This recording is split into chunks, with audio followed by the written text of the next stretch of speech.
My name is Trevor Lewis, and today we're going to talk about a guiding coalition. In order to talk about a guiding coalition, we have to know what a guiding coalition is. A guiding coalition is made up of a group of people within an organization tasked in order to make change. The core group of this coalition usually starts off with a few, maybe two or three, and then we'll go to approximately 20 or 30 from all ranks and lifestyles within the organization, from the bottom to the very tip top. And it's important that we have this separation of jobs in order to get all aspects, which we'll talk about in a little bit.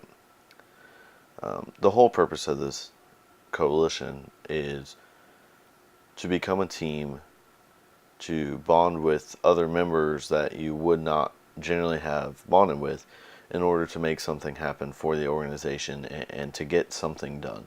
Now, we see this all the time in the fire service, but it may be a little different.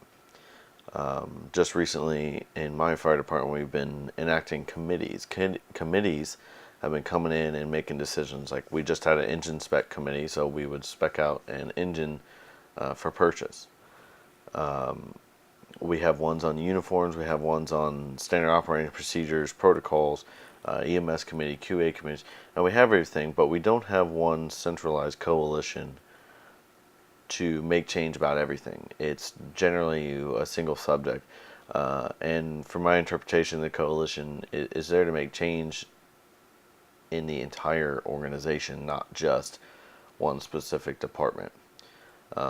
It could be, there's no reason it couldn't be, but the coalition is tasked with making change and making things better in the entire organization, rather than just a specific group or a specific task or a specific department. So we're getting back to why it's important to have a variety of people. Well, it's important so you can get various aspects.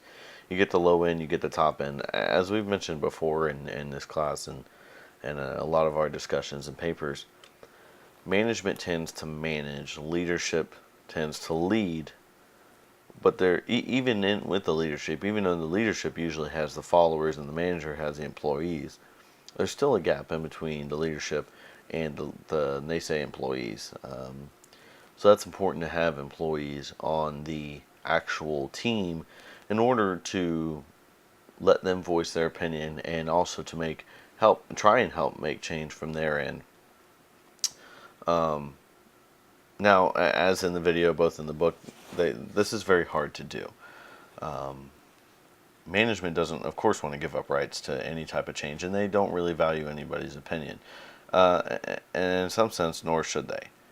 I mean, they're there to do their job, and they're there to implement and make sure that the organization runs like a well-oiled machine. But this coalition is designed, and what Mr. Cotter has said is it's there to be, in my own words, a saving grace for the organization. Now, should it immediately make change? Absolutely not. But it should be allowed the opportunity to come up with a solution to a problem and try and enact it through the various people that are being it. Now, I mentioned 20 to 30 people. That's kind of a lot of people, but in a big organization, especially in a fire department or EMS company, 20 to 30 people is nothing.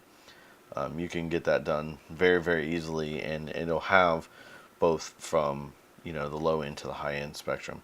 Another big portion of having the variety of people is the connections. People have connections all over the place, and this is more evident than I've seen anywhere in the fire department. You have people who are carpenters who have done t-shirts, who graphic design, who have done, were engineers. I mean, you have so many different people that come to be firemen and EMTs and paramedics, that you get a different variety of people, and they have a lot of connections. So that's the whole point of this, is to not just use, leadership, management, and a few, senior employees. Is to use everybody to see what kind of connections can be done, and what kind of connections can be made both outside and inside the company or organization to make it work. And by far the hardest thing is to make sure that this is a team that can work together.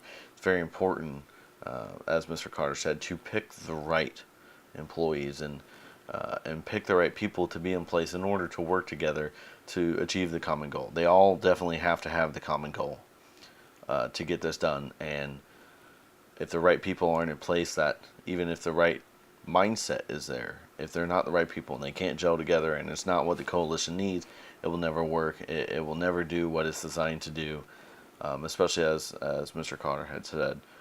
So that is the key to the whole thing, is to make sure that this gets the right people in place and that they all have the right mindset, they can get along, and also connections. And like I mentioned earlier, it's very important that we get the entire spectrum of the company in place.